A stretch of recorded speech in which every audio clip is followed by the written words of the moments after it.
again, second grade. Welcome to writing lesson 4 for unit 2. So far in this unit, you have learned how to uncover your opinion about books by thinking about which character you like best and why, and thinking about which part of the book you liked best and why. Today, I'm going to teach you a third strategy that you can use to uncover your opinion about a book. Today, we're going to be thinking about the illustrations. You know how in reading, we have to look at the illustrations and the text to make sure we fully understand the story? Well, in writing, we can think, and when we're writing about a book, we can use the illustrations to help us get ideas for writing about the book as well. That's going to be our goal for today. I can write an opinion letter that tells something important about my book that I learned from studying the illustrations. Here are the steps that you will take when you're doing this work to get your idea.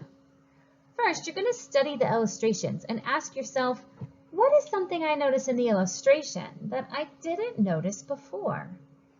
Then you're going to think, when you notice something new, you're going to ask yourself, what does this make me think, feel, or believe about the story? You can say it like an opinion. I think, I feel, or I believe, whatever it is you learned from the illustration. Then, just like we did before, across your fingers list the reasons why. So other example from the text or illustrations that prove your point. Pick a person to write to, just like we had before, and begin your letter, dear, and then that person's name, and then share your opinion. Big, bold opinion, reason, examples and details to back up the reason. Reason number 2, examples and details to back up the reason. Wrap it all up and then sign it by saying sincerely and your name. I'm going to show you how to do this work using Yasmin. I'm not going to write in front of you today because you've seen me start my letters before, but I'm going to show you how to study the illustrations so that you know what to do when you go off on your own. Take a look at this illustration from Yasmin. This is when Yasmin was looking at her map. I've studied this illustration a lot already, and there's not really anything new that I learned from it. That's okay. I'm not going to give up. I'm going to go to another illustration. Here's an illustration from Yasmin, the painter, when she was first told that she was going to be doing a painting. So I noticed something when I analyze and look at this picture. I remember that the text said she was worried, and I'm looking at her face. You notice her eyes are down and her mouth is kind of... I know that she is worried. You know, that's giving me an idea for my opinion. In my opinion, I think Yasmin is the kind of character who gets worried when she's challenged with something new. I wonder if there are other illustrations that could support or back up what I'm thinking. Well, I noticed that at the beginning of Yasmin the Builder, she's challenged with something new and she responds by feeling worried.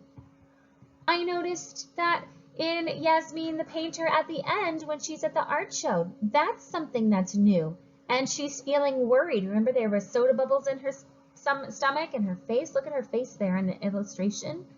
So by studying these illustrations, I have a new opinion about Yasmin. And here's my opinion. I think Yasmin is the kind of character who gets worried when she's facing something new. And then I could say my reasons why. She was worried when she was faced with painting and she didn't know how to paint. She felt worried whenever she was told that she needed to build something for the contest and didn't know what to build. And she was worried when she was at the art contest for the first time and didn't know if she was going to win or not. Those are all reasons why I think Yasmin was worried. Then I'll be ready to write, and that's what I'm going to do during my independent writing time that I want you to do too. I might say something like, Dear Dad, I think Yasmin is the kind of character who is worried when she tries something new. One reason I think this way is because when she was told about the art contest, she was worried that she didn't know what to draw. And I'll keep adding reasons and examples and details until I can convince my dad that Yasmin is a character who is worried when facing a challenge. Okay, writers, it's your turn. Today, you get to make some writer's choices. I know I showed you how to use the illustrations today. That's just one of the options that you have. Here are some of the choices you can make. You can continue to work on one of your opinion letter writing drafts using everything you know about strong opinion writing. You've learned a lot about opinion writing already, and some of you just want to practice the things you already know. That's just fine. Or maybe you start a new opinion letter draft. You could write about characters, you could write about favorite parts, or you could even challenge yourself to try to do the work I showed you today and look at the illustrations to give you ideas for a new opinion writing. It's up to you, writers. Today is your writer's choice. Head off to independent writing, work hard on your choice, and then head back to the Nearpod to reflect on your lesson. Have fun!